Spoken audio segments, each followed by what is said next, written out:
Embattled British Prime Minister Liz Truss warned she has hours to save her job.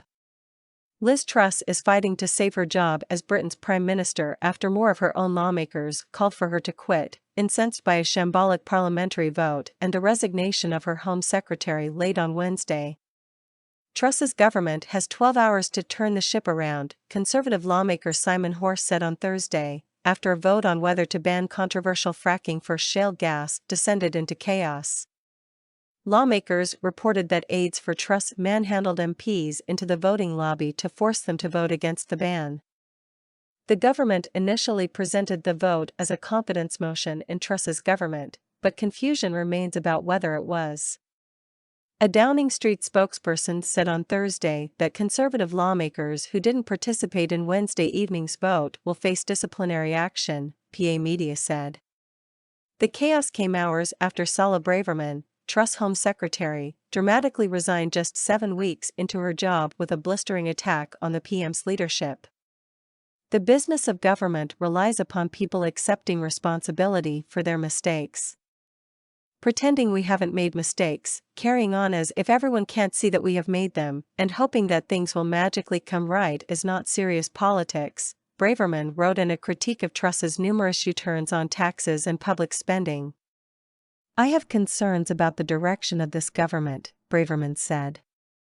Not only have we broken key pledges that were promised to our voters, but I have serious concerns about this government's commitment to honoring manifesto commitments.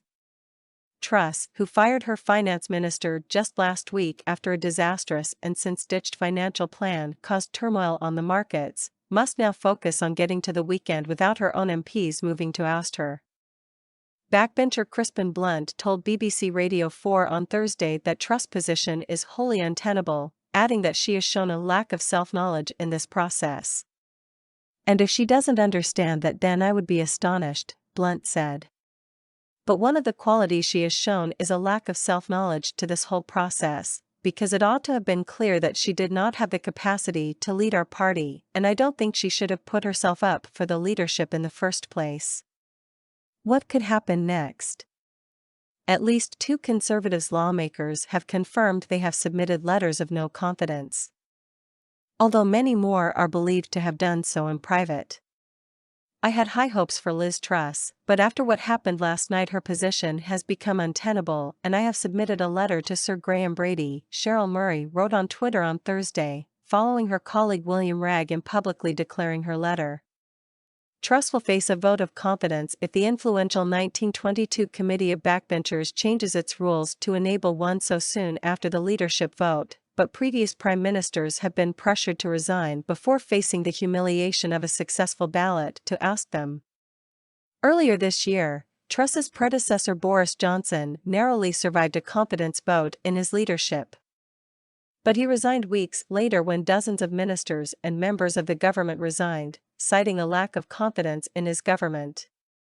Keir Starmer, the leader of the opposition Labour Party, which is enjoying a huge lead in opinion polls, repeated his calls for an early general election on Thursday. Britain can't afford the Tories' chaos, he wrote on Twitter.